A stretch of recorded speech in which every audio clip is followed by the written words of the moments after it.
I think how I stay focused is to actually understand where my weaknesses lie and help raise my own hand and say, I got to fill these, or I got to improve these. And I think being able to plan ahead and being able to have timelines and deliverables that can hit on those timelines has been the biggest thing for me in the last 8 months, 6-8 months, to really grab hold of.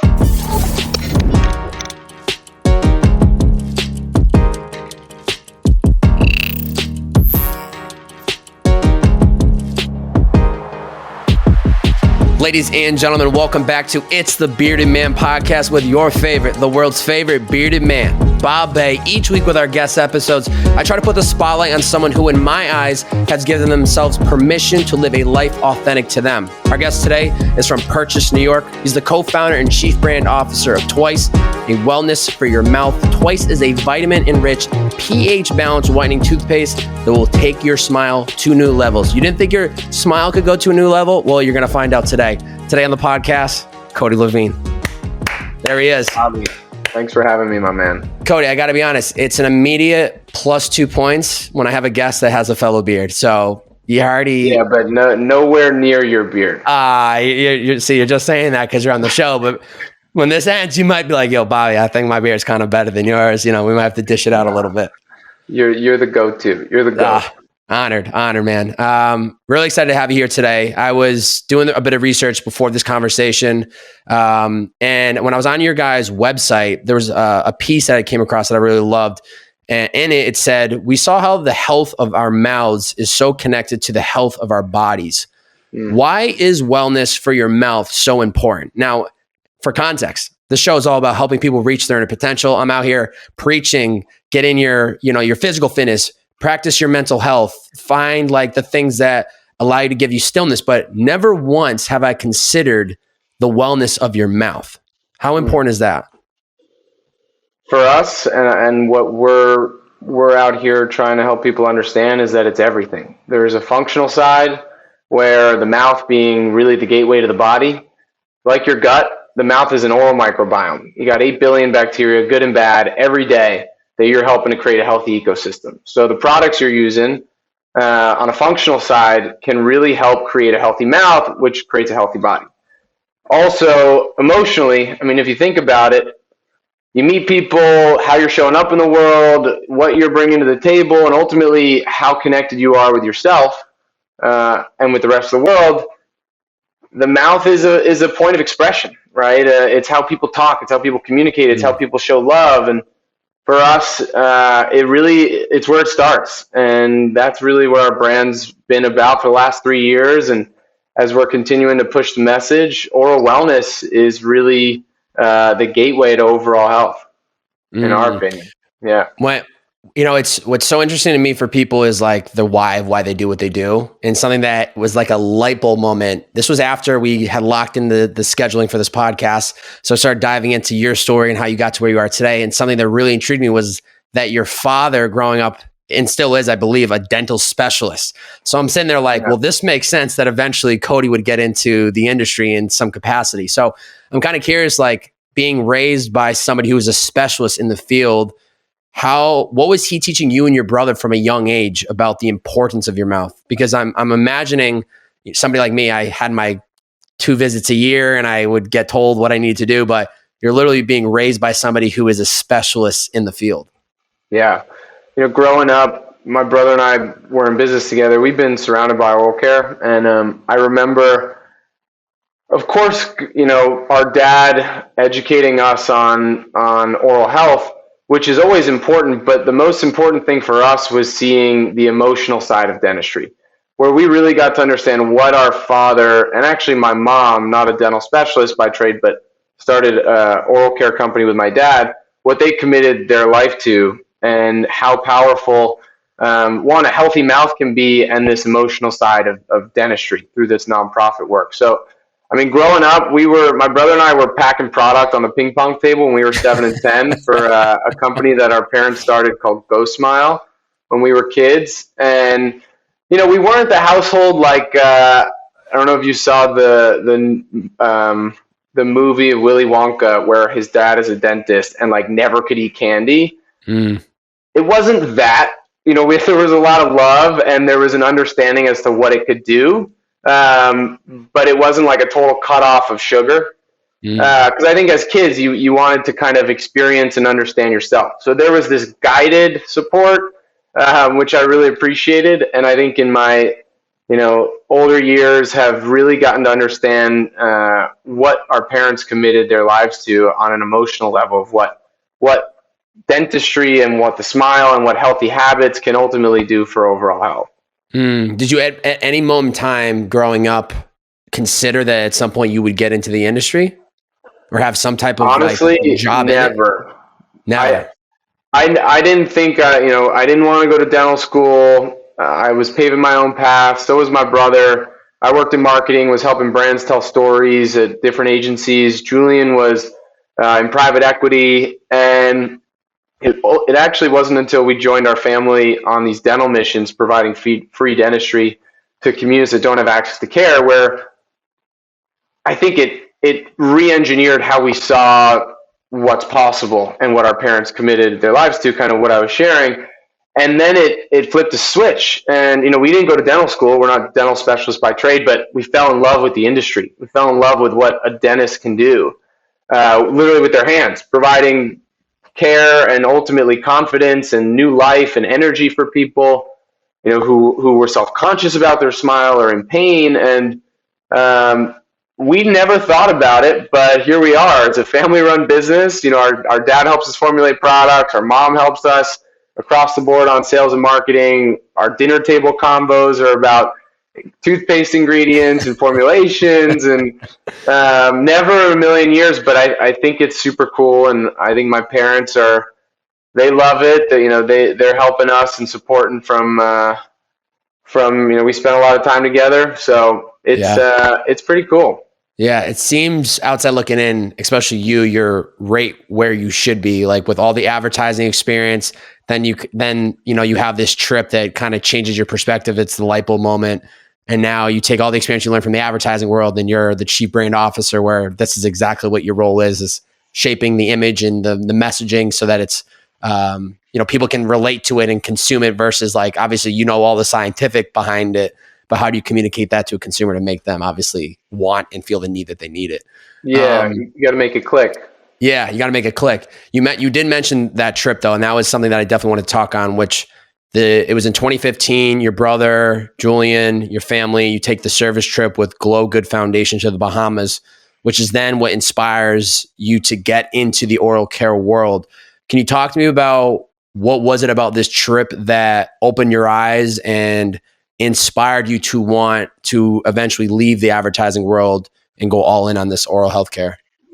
Yeah. The mission.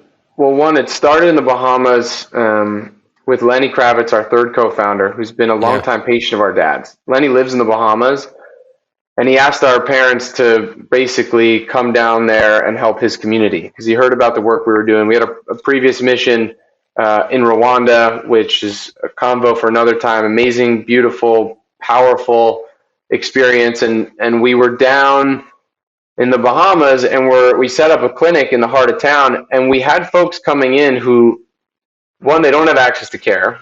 And if you have a problem, big or small, most of the time it gets swept under the rug when you don't have access. And we had folks coming in who were in physical pain, emotional pain around their smile, around their mouth.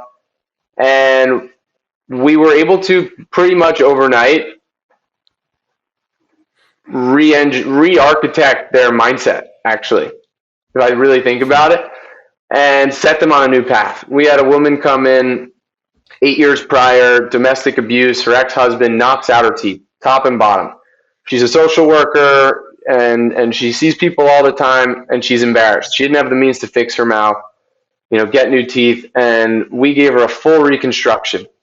She gets out of the chair and she says, I'm back, I'm back, I'm back. And she tells us how excited she is. She hasn't been on a date with a man in 8 years. Wow. And she's glowing. I mean, she's as bright as the sun. And that's one example. We had a man who runs a surf shop in town, older guy, big beard, bigger than yours, like that, and it actually covered his whole mouth. Like it wasn't manicured or trimmed. And he told us that he was embarrassed for his wife to see his teeth when he smiled. That's why he kind of like grew it out and over, because he was missing some teeth. And we gave him a full set of teeth. And for the first time, I think it was like 27 years, he shaved his beard. No way. I'm not going to tell you to go shave your beard because that's but he comes in like shining, ear to ear. And it's the ability to do that, right? Dentistry can be seen as quite a clinical function, and almost just a necessity, but there's such deeply rooted human emotion in it. And it was those moments that my brother and I were like, holy shit, like, what the fuck? This is crazy. We're able to do this. And Lenny, Lenny's a part of this whole thing. He sees it, he feels it. And we told him, we're like, Lenny, we're going to quit our jobs. We want to start a company that can harness this and help people and create products that can create, oral and overall health. And he was like, man, keep me in the loop. I love that. And we started thinking, came to him with a thought, and we said, let's do this. He said, I want to be in the business. Let's build it. And here we are 3 years later, now really at a pivotal inflection point that we're really excited about, man. And, it all started out of just pure, I think, passion and purpose, and hit us like a tidal wave, and it fuels us every day. Yeah, it's amazing when you can align passion, purpose, interests, and what's missing in a market. Like that's really a sweet spot. That's even how I got into the podcast space, where it was like graduating college, not knowing what I wanted to do with my life, looking for a young, passionate podcast, not seeing it. And I'm like, all right, let me create it. Right. So that was a passion. That felt like my purpose. That was the thing that was missing in the market. And then it made it every day it felt like I was heading in my true north, because that was what I felt inclined to do in this world. And so it's very similar, that what felt like was missing and incorporating your skill sets and the people around you, the opportunity around it seemed like it was like a no-brainer almost. Yeah. Yeah. When it moves you to action, it's like you can't ignore it. Yeah. I know it's a little bit different because maybe the people in the Bahamas don't have necessarily access to the right resources, but I did come across a statistic that I think it was from Delta Dental, found that 70% of Americans brush their teeth twice a day, which means that 30% don't. Yeah. Why do people, do you think, are skipping that second time? And two, are there certain decisions people can be making daily that would benefit their mouth health so that they don't run into these issues where they have cavities and then it's like nobody wants to deal with it once it gets that severe? I guess what I'm asking is, what are the preventative steps that allow us to avoid that at all costs? And you're nailing it, because it's about preventative care, and oral care has long been reactive, not proactive. And consumers and humans and people like us, unfortunately, a lot of folks, it's not a problem until there's a problem.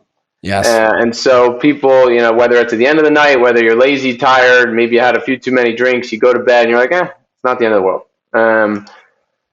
But oral care and hygiene, and toothpaste, and it's much more than fresh breath and white teeth, right? That's the old kind of traditional marketing, I think, when it comes to toothpaste and oral care. And it really is this balance, and it really is this preventative approach. And so there's endless things that people can do in their daily life, and it's all connected, from diet and nutrition to exercise to sleep to airway control to breathing, you name it. There is an integral role that your wellness lifestyle fits into oral health. From the food you're eating, obviously cutting out sugar is like what you've heard your whole life, but how about talking about an acidic versus alkaline diet, right? Eating more foods that are not acidic, because an acidic environment in the mouth breeds bad bacteria. You want to basically move towards neutral, balanced, or even an alkaline environment in the mouth. So there's a ton of preventative care measures, and it's really exciting to see our category tap into thought leaders. I mean, there's a great book, James Nestor, called Breathe, that talks about the power of the breath and airway control. And if you don't have full airway control and you're breathing through your mouth versus through your nose. So I think food and nutrition, eating a balanced alkaline diet, removing acidity as much as possible, sleep and breathing through your nose when you do sleep. Mouth breathing is a huge early precursor to periodontal disease, which leads to cardiovascular disease, diabetes, Alzheimer's, dementia. There's 120 plus systemic diseases in the body that stem from inflammation in the mouth. So, Wow. when you start to kind of understand, okay, wow, I didn't know that the number one killer in America, cardiovascular disease, is directly linked to gingivitis, which is just another way of saying gum disease, which is another way of saying my gums bleed when I floss. Those are all the same thing. So it's a big education play. It's not easy to educate. So we're trying to take an oral care and dental conversation and really breathe new life. Like, this is preventative health. This is wellness. This is oral wellness. I could be wrong, and maybe my parents were just telling me this, or my dentist was telling me this when I was growing up, and I just thought of it. I didn't think about it when I was prepping for this episode, but is there like a certain statistic about like healthy teeth leads to 10 extra years of life? Or is there anything like that you've came across?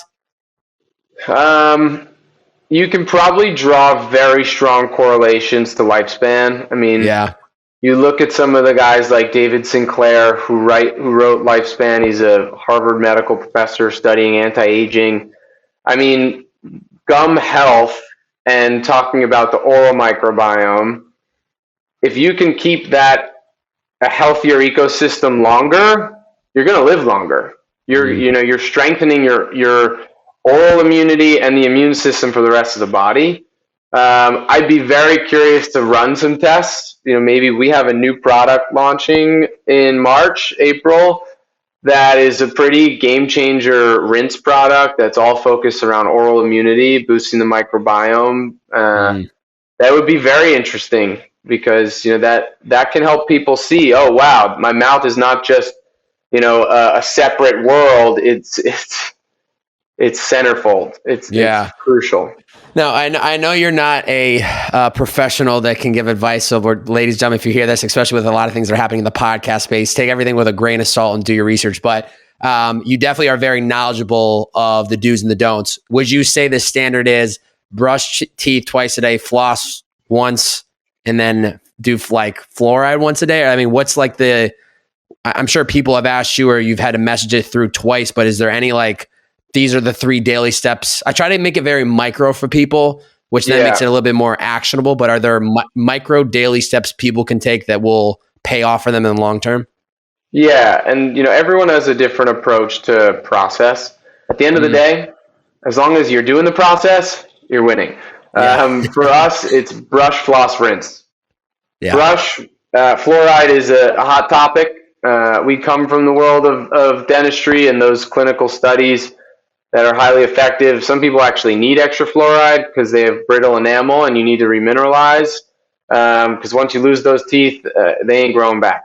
We're launching a fluoride-free alternative with nanohydroxyapatite, which is the next best thing, and a lot of people love it. It's going to be a great product. But brush, floss, flossing once a day minimum. Flossing's crucial because, not to get too technical, but bad bacteria live in an ecosystem where there's no oxygen, and there's no oxygen in between your teeth. So that's where all the bad shit is happening. So if you're not flossing, you're not reaching the place in your mouth where there's no oxygen, where all the bad bacteria are living. So flossing is disrupting basically the bad bacteria daily. Necessary. Brush, floss, rinse. Our rinse product has nanosilver, zinc, hydrogen peroxide, and baking soda. It's kind of this power pack dual formula that completely resets the mouth, that we recommend after, because it doesn't matter what you're doing, what you're prepping for, what you just ate. It's going to completely turn you into this like electrified, ready to go, powerful you. So that's our step. Every day, twice a day, is what we would recommend. It's good. It's good. Once again, ladies and gentlemen, do the research ahead of time, because I don't want you to take this and run with it and then come screaming at us because you got cavities still, but just figure it out for yourself. But that's definitely a good rule of thumb, I think. Every professional will have a different opinion. Oh, well, do you floss first or floss second? Do you rinse before or after toothpaste? Topical fluoride is really important, so you want to make sure you get that. We can talk all day about pros and cons of holistic ingredients, the active ingredients. So I eat, sleep, and breathe that. So if anyone wants to know, hit me up. I'm free. I'll have his Instagram linked up in the DM or in the description below. You can slide through. You can slide through Codys DM. Obviously, though, like you go on that service trip, you have this light bulb moment, want to impact, oral care and help people that need the product, but there still is like this game of like, how are we going to do it differently, right? So I believe you guys spent almost 18 months behind the scenes in the beginning trying to find this formula for Twice.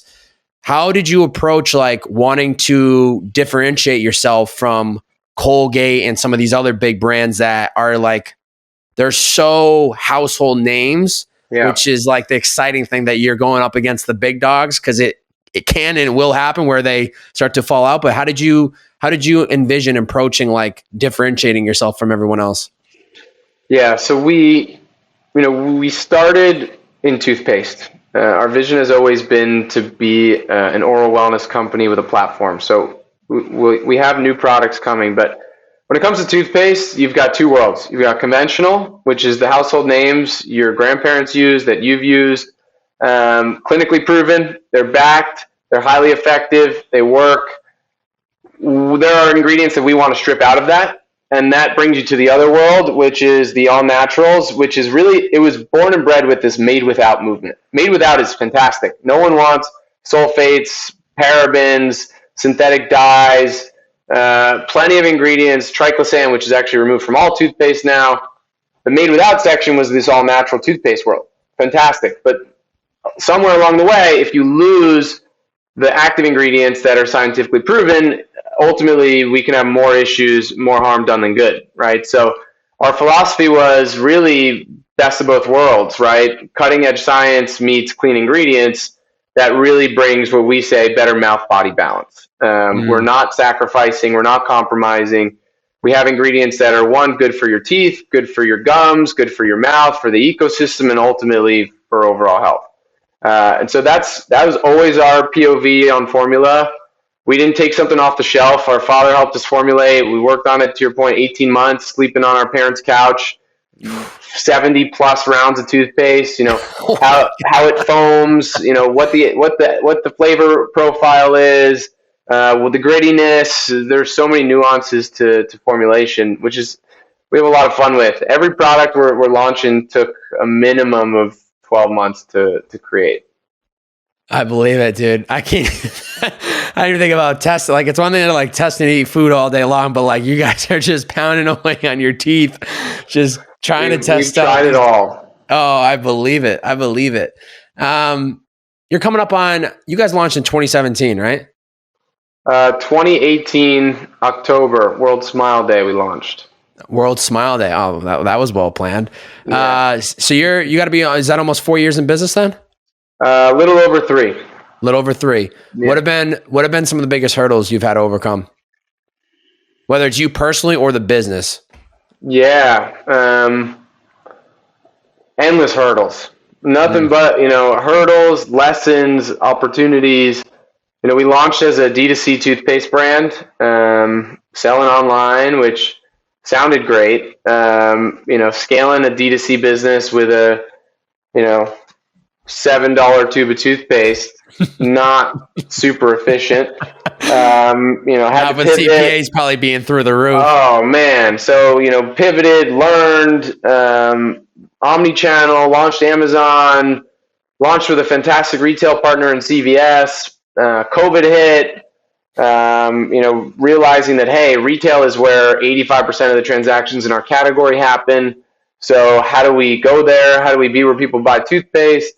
How do we sharpen the brand? How do we evolve the positioning? How do we, identify our core target? And so I mean, man, hurdles and opportunities, building team and culture, and being a fairly bootstrap startup, you run into every problem and every issue. But what's really cool with my brother and I and Lenny is like we're family, and we can disagree. And the next day we'll wake up and be like, all right, let's get back at it. What do we got to do? So, I mean, we've had everything from supply chain challenges to marketing challenges to product challenges. But now, I think 3 years in, we've seen and had the learnings in so many ways that our path over the next 3 to 5 years is super exciting. You're literally catching us a month before we launch nationwide at one of America's largest retailers with a new product, some new packaging, a whole new site, and a really new positioning all around oral wellness. So not to shamelessly plug our newness coming, but I think my takeaway is 3 years of learnings, 3 years of getting, dragging each other through the mud and learning and testing and iterating and getting wins and having losses has really helped prime us to this next evolution of the business. It's a common theme and story that I hear in so many of the incredible founders that I've met in the last couple of years, where it's like that. Those first couple of years, you're just trying to get your bearings. You're trying to figure things out. A lot of things aren't going the way you wish they would go. There's only a couple of you, maybe one or two of you working on the project. So it's really like a passion project that's trying to turn into a business. And then all of a sudden it's like a light switch where it's almost like this built up momentum that has been just, the energy has been turning, waiting for the moment. And then it's like all systems go and everything, gets to move forward. So I can see and I can feel this will come out. This will be the first week of March. So it'll be interesting timing this. By the time this rolls out, people are going to be paying attention, and clearly they'll see some of that stuff roll out. Wow. As even looking back on the 3+ years, and even today, like even looking at today, like there's always so much on that to-do list, right? There's always things that you have to worry about today. You mentioned like where we're going to be in 3 to 5 years. Like, how do you stay focused? Because that's really hard to do. And I'm always so curious to hear what allows people to step into the present moment, but also keeping awareness to what does this week look like? Where are we going a year from now? What helps you stay focused? Yeah, I think working in the business and working on the business is a balance, right? Yeah. I mean, I stay focused. Well, one, every morning, I got to move the body. I got to set my day up and create the clarity for myself. Every week, starting to create structure in my meeting cadence, team meetings. I have actually a status every morning with our incredible project manager who kind of keeps me on track. I think how I stay focused is to actually understand where my weaknesses lie and help raise my own hand and say, I got to fill these, or I got to improve these. And I think being able to plan ahead and being able to have timelines and deliverables that can hit on those timelines has been the biggest thing for me in the last 8 months, 8 months to really grab hold of. I work with a coach every week, helps me stay focused and laser in on what's happening. I think there's really important kind of high level conversations you need to have weekly with your business partner, with your, senior leadership. It's a combination of like mental mastery and being really involved in the business and knowing, big eye on what's in front of you and little eye 2 weeks down the road, 4 weeks down the road, 6 weeks down the road, 8, 10, 12. So, and a lot of that is great when you got an amazing team. I think Julian, myself, Lenny, and our team, we're stoked to continue to build and hire rockstar people. I want to hire people smarter than me who can come in and really elevate us. That's the power of people. Oh, yeah, so good. That's like all people. Delegating is what's going to allow you to scale, right? When you're able to put people in that position where you're smart. Hire people that are smarter than you in these different buckets that allow them to excel. And then you're able to learn from them and trust them and build with them. And the one word that just stuck out the most to me that you said was weaknesses. Like your ability to acknowledge the weakness and lean into it versus knowing a weakness and running away from it is a complete mental shift. And I think you are just surrounded by a lot of go-getters and entrepreneurs where that's already a known thing. But I think back even years ago where I wouldn't want to talk about my weaknesses because it's like not my weakness. I want to talk about my strengths. Right. What's one or two weaknesses that you've learned to lean into versus running away from?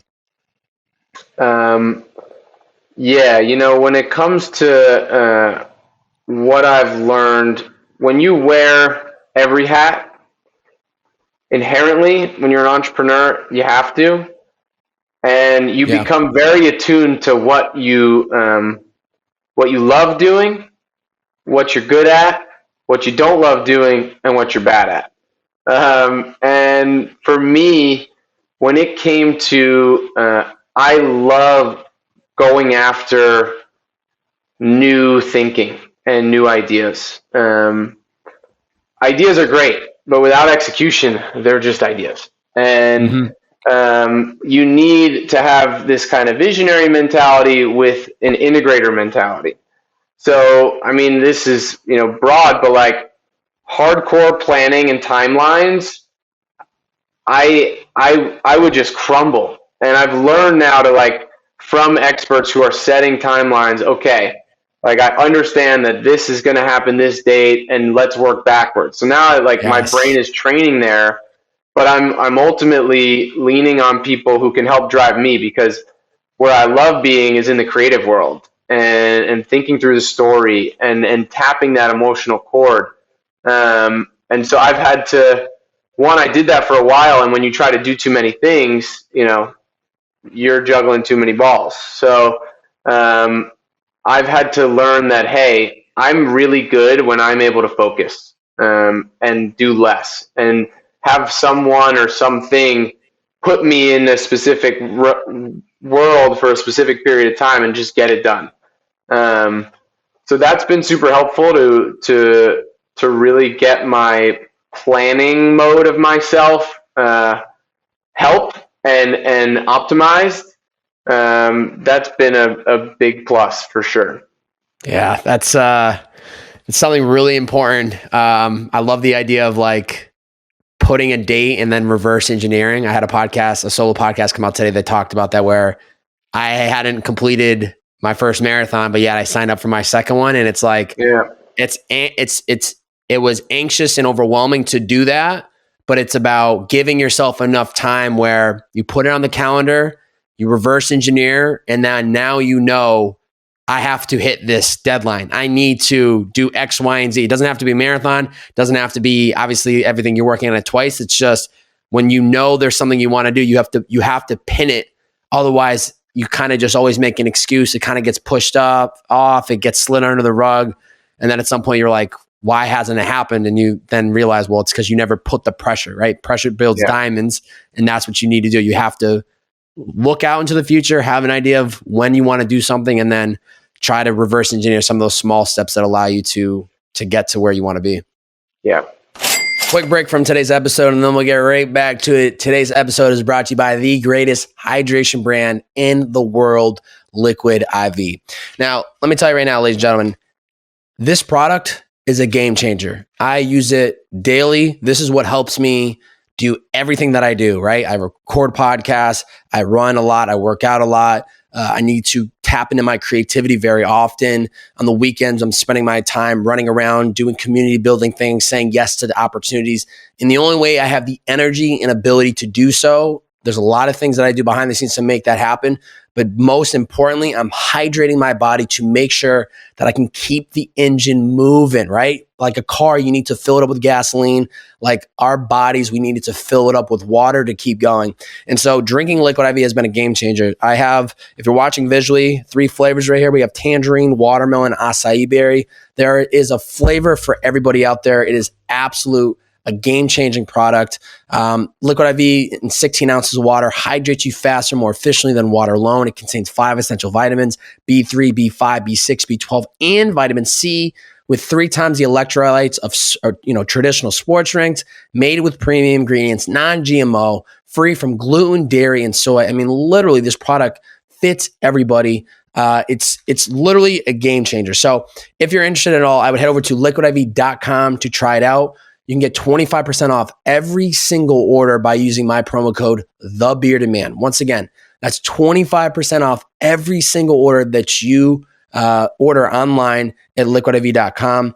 Give it a try. You're going to feel more hydrated. You're going to feel better in your day-to-day, more mental clarity because of the hydration. And honestly, that's what this podcast is all about. We're here to reach our inner potential. And so I'm only here to share products that are genuinely helping me. liquidiv.com. Use my promo code TheBeardedMan. Check it out. Give it a try. I think you'll enjoy it. Now back to today's episode. You come from, I know we mentioned it really early on in the podcast, but you spent a couple of years in the advertising space, right? BBDO, Worldwide, Live Nation, Giant Spoon. Is there any big lessons or takeaways you had during those years of kind of jumping around that you've been able to utilize at Twice? Yeah, absolutely. When I was in advertising, I got the chance to understand why a brand was built. And we're talking historic, age-old brands. We were agency of record for AT&T and FedEx and the Bacardi portfolio and big companies. And to dive into like company values and what they're all about, maybe to an end customer on a TV ad, it's just a TV ad, but it's years and years and years and years in the making. Whether it's a logistics approach to getting a package delivered in a day, or the perfect formula for an age-old rum, it's all a process. And marketing and advertising, I think, in so many ways is about unlocking a part of a story or a narrative that can resonate with someone, and it's driven by insights, right? I was a planner, and my job was to help ideas be planned across channels and ultimately understand how it's going to tie into a consumer insight, a category insight, a cultural insight, or a company insight.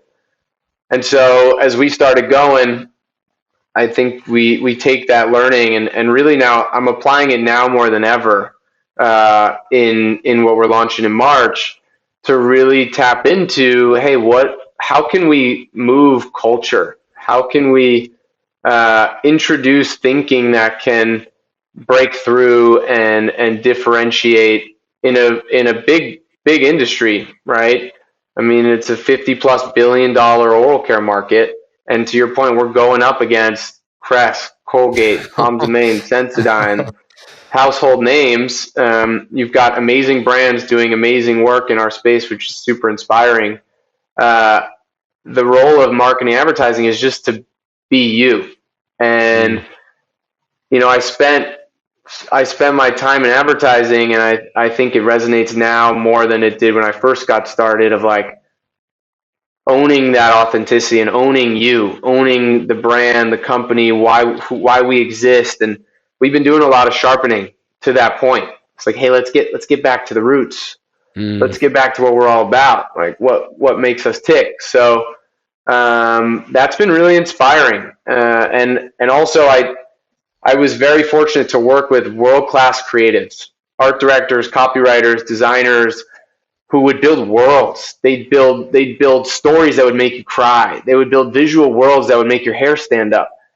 And I finally, 3 years later, we have an ability to bring on world-class creative partners. And I'm proud and excited of what we're launching, because it's been done with such a attention to detail and story and emotion that it shows what rigorous thinking and time and development and true soul can do to work. So having amazing people around you, You know, Yeah. you gotta surround yourself with brilliant thinkers who can push you. And that was something I was really fortunate to have. Just even my bosses were all just bosses.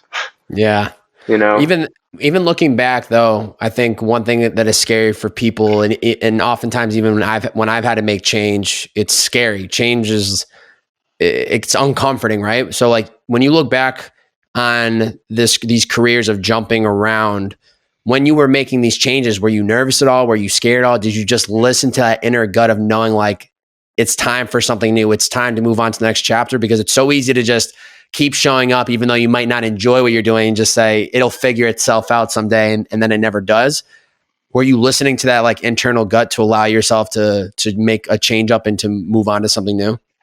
Yeah. I think I always was kind of going with my gut, and getting you got. I love the quote. You got to get comfortable being uncomfortable. Mm. And even in my time at BBDO, I was put in positions where I had to step up. A young strategist, but people were looking at me because I was the millennial in the room. They were like, "What do you like?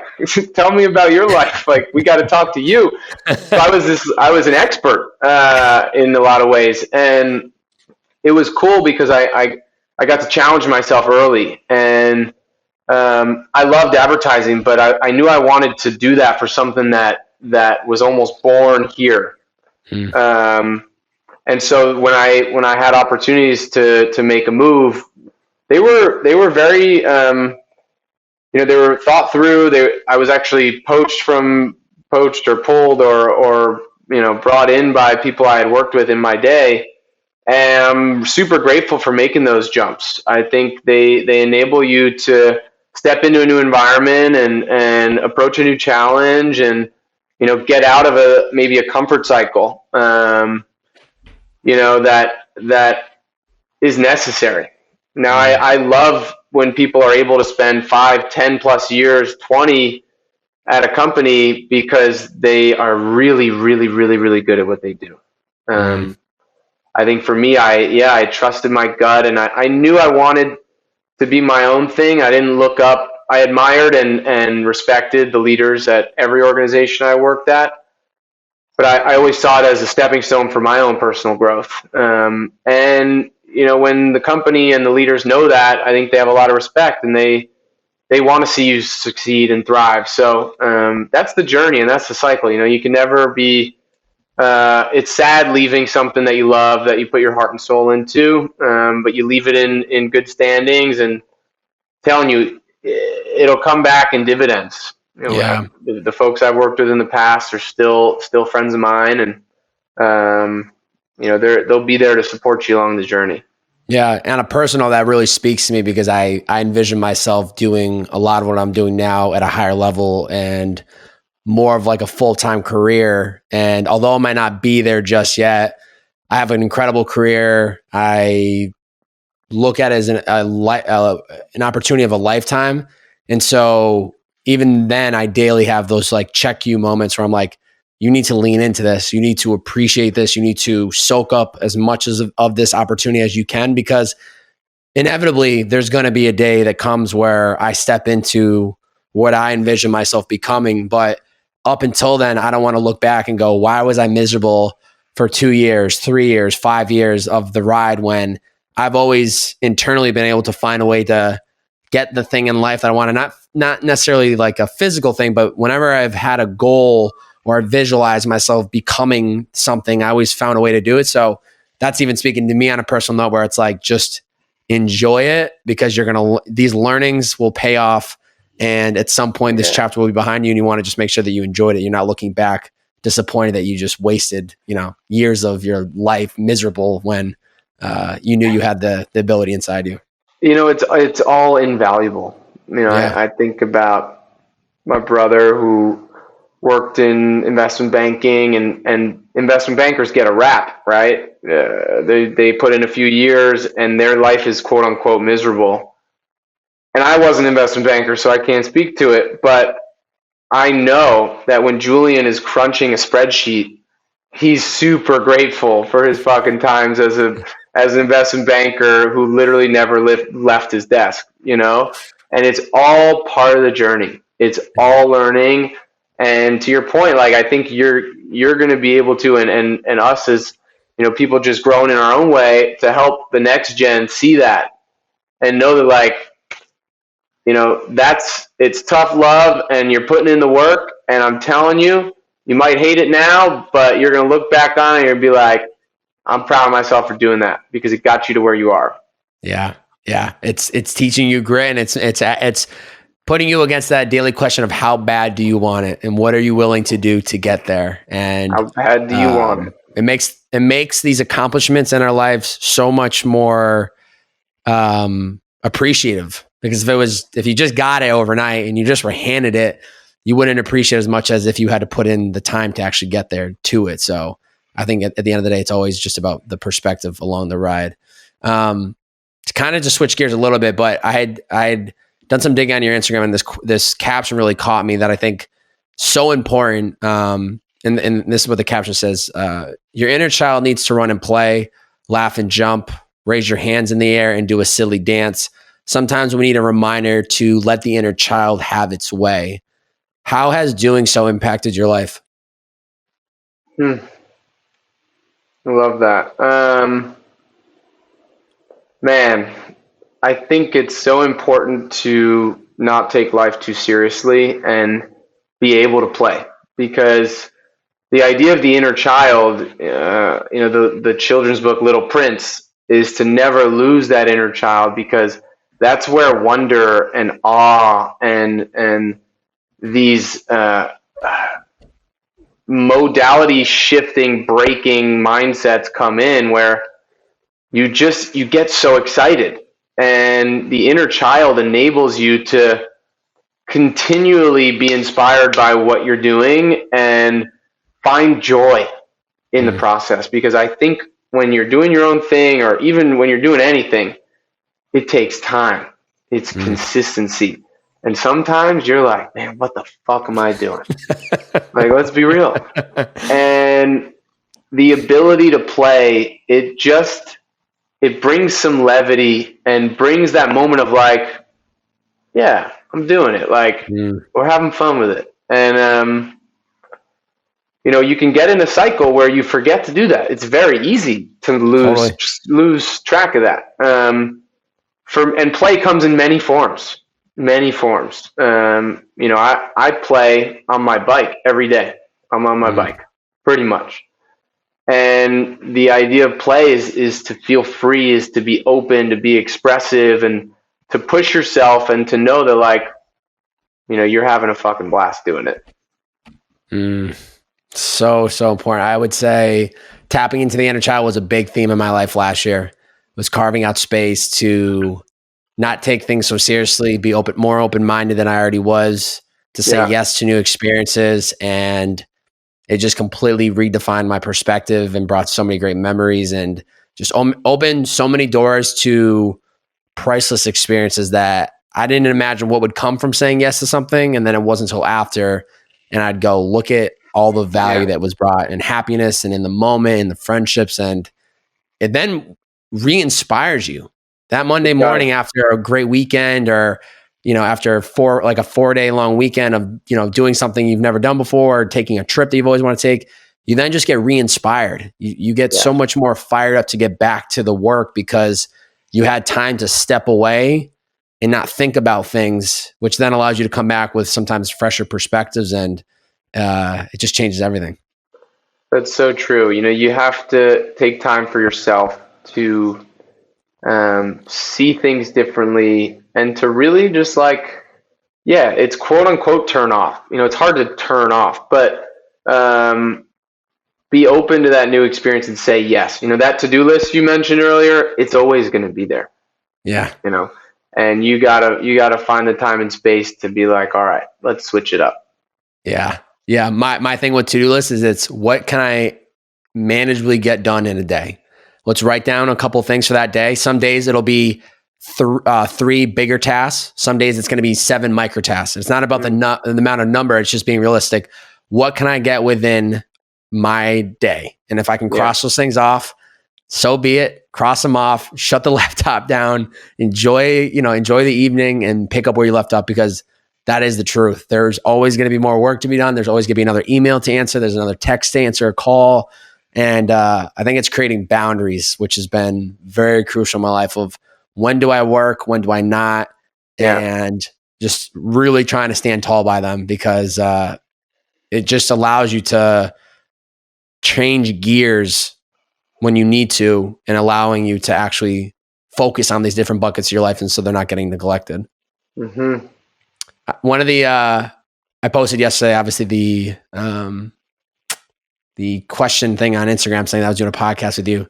One of our mutual friends, Lacey Rogers, chimed in and she said, "What is one word you are living by in 2022?"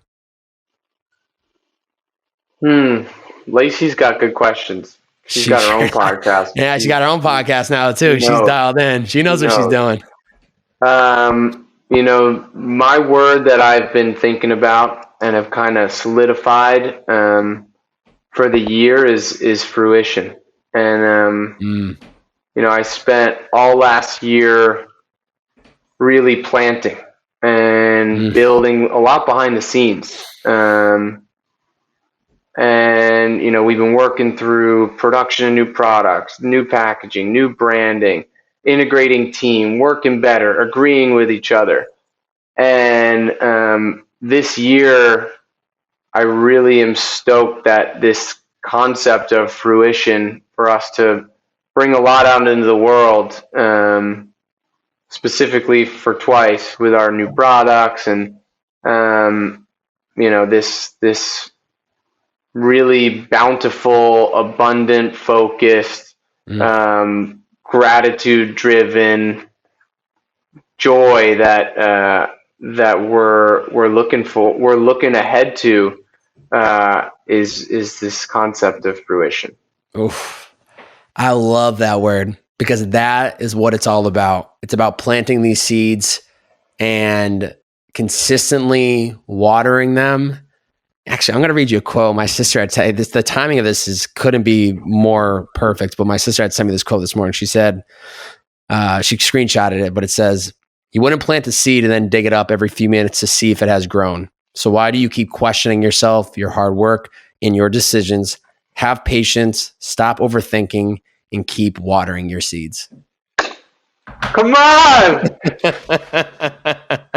That's killer. That's fruition, beautiful. Man. That's how fruition comes to life. Got to plant seeds and be patient enough to let it naturally go when it's meant to be. You're just coming up on 4 months of being full-time in LA right now. Are there any, I'm just so curious because I'm now 4 years in, and there's been a lot of change within me. Are there any big takeaways, changes, perspectives that you have felt since being here? Yeah. Moving out here, every time I came to LA, it felt really good. I've got a great network of friends that I'm excited to see more of. And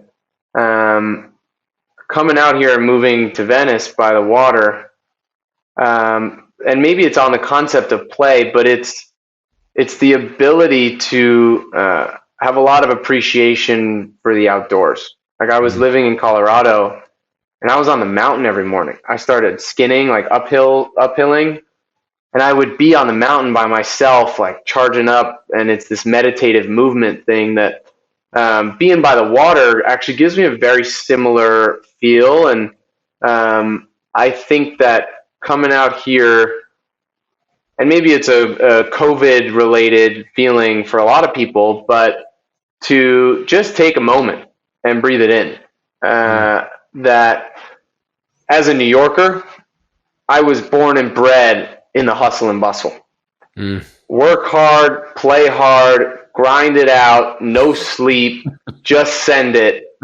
And this next phase is really about hard work, but really ultimately having joy in the work, and merging.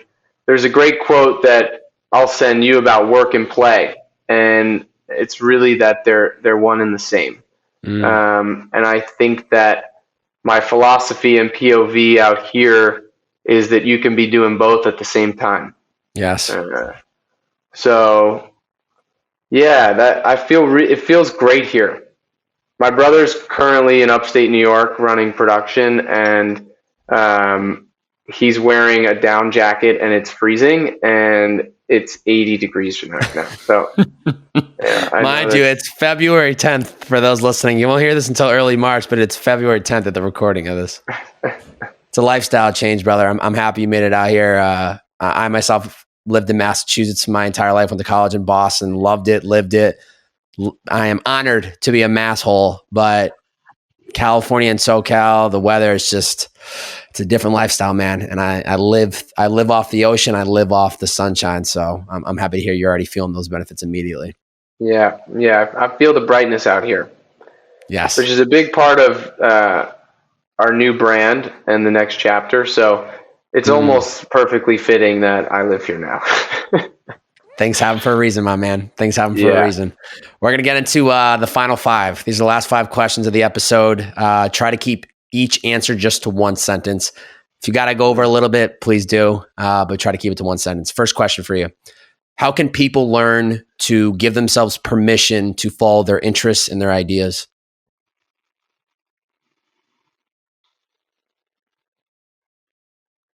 Give yourself permission by asking yourself what you truly want.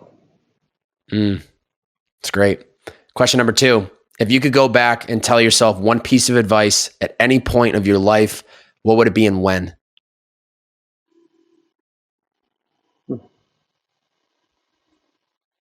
Wow, that's a great question. I think it would be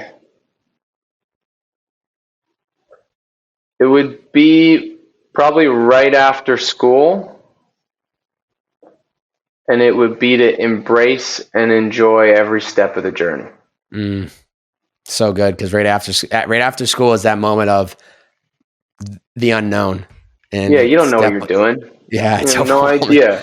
And you might overthink decisions. It's like, trust the process.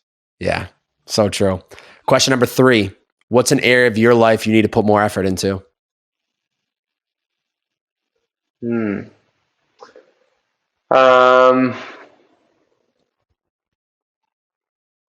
I think in the network side,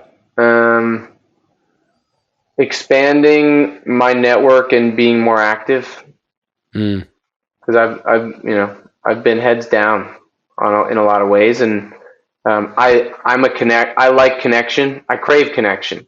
Yeah. And I thrive being around other people and new thinking, and it's one thing that I'm conscious of that I want more of. Great. Being aware of it is the hardest first step. As long as you know it's gonna inevitably gonna happen. But I feel you. If it wasn't for this podcast platform, it would be very hard for me to.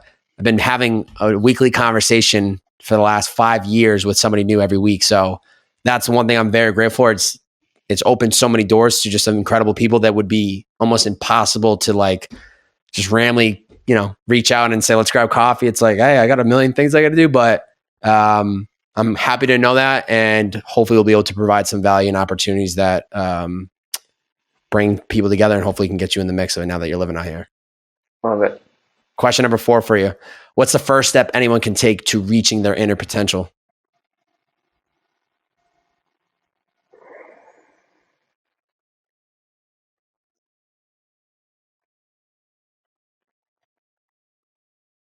Start to write down and articulate what you're good at, what you love doing, what you're not good at, and what you maybe don't like doing. Crystallize the picture for yourself. Yes, it's great. Or maybe even better, sorry to go over one sentence, but the Ikigai, which is the Japanese philosophy of in Okinawa, Japan, highest concentration of centenarians living over the age of 100. And they said, what's happening here? Ikigai is philosophy of 4 concentric circles: what you're good at, what you can be paid for, what you love, and what the world needs. So find that. Ask those questions. So good. Yeah. Last question for you. Somebody's listened to the last 56 minutes of this podcast. As they wrap up listening to this podcast, what is one challenge you have for the listeners today? Well, on the concept of personal growth and being the best version of yourself, I would challenge the listeners to think about what they can do in their daily life to improve the connection between three simple things: mouth, body, and soul. And to be more conscious about mouth, body, soul, and how those things are connected. It's great. It's good. It's a good one right there, my man. Cody, this has been an absolute pleasure. For those listening, I originally reached out to Cody back in 2019 for my old show, Purpose in the Youth, and the timing just never aligned. We never had a chance to connect. A couple months ago, we ran into each other at a networking event, funny enough. Yeah. And then we're finally able to today get on this podcast. And, things happen for a reason, right? I wish we could have done it back then, but I'm also super glad we didn't, because they gave us this opportunity today to chat. And it's now even more exciting to see the amount of growth that it sounds like that you've had even as a executive leader of this company, right? I remember when I came across, Twice, it was the white and black. It was the night and morning and daytime, or morning and evening branded type of product. And now it's just completely revolutionized, as every company always does as they find their groove. And one thing that just stands out so much to me about you and your story is, you mentioned it earlier, was authenticity. And I feel like you're authentically, truly living a very life that is meant for you, in the sense of like pulling from these experiences within branding and advertising. You grow up and you have this impact in oral healthcare with, your father, and to see it all kind of come together, I feel like you're really sitting in your prime. And it's just been really exciting to just get to hear more of your story, the way you think, the way you view kind of your life and where things are going. And it's just super exciting. So I'm excited to see in March what this next reveal is going to be for Twice. And I can tell that you moving out to LA was probably the right step, because I feel like this is going to be, I've seen the benefits of living in Venice. I've just been here for over a year now. And I'm telling you right now, this is going to be one of the best decisions you'll make, because this is a very incredible community of just go-getters, but also living very fulfilled lives and having that balance in their life. So it's been a pleasure. And I really, I'm excited that you got to take the time to be on the show today, man. I appreciate that, Bobby. Thanks for having me and for those kind words. I feel it. And it's really great to chat. And you're doing some really cool things on this pod. So thanks for having me. Thank you, brother. I appreciate that. Ladies and gentlemen, if you enjoyed this episode today, please, please, please, I have a favor to ask from you. Screenshot this episode on whatever platform you're listening in on, whether that's Spotify, iTunes, YouTube, you name it. Screenshot this episode. I want you to tag Cody. He's at Levicii. I'll have that linked up in the description below. Tag me at Bobbbaaaay. That's B-O, 3 B's, 4 A's, and a Y. Share out the podcast in your IG story. Let us know, what was the biggest takeaway? How did this specific episode change your perspective? How are you going to better your oral health care? There's got to be something that you're going to start doing. But seriously, what did you take away from this episode? I'd be really curious to know. Also linked up below, I will have Twice's Instagram handle, which is just @Twice, as well as their website, which is just smiletwice.com. You can head over there to check out their products. And, maybe you gotta step up your toothpaste game. This is going to be the company to do so. Is there anywhere else I should be sending people after this episode, Cody? That's it. But I will tell you a special shelf and a special store mid-March that people should be shopping for Twice toothpaste in the toothpaste aisle. And where's that? More to come there. Well, I will tell you, and maybe we can drop it in the show notes. Fair. I like that. Yeah. Ladies and gentlemen, that's going to be it. Look in the show notes for some more of that detail.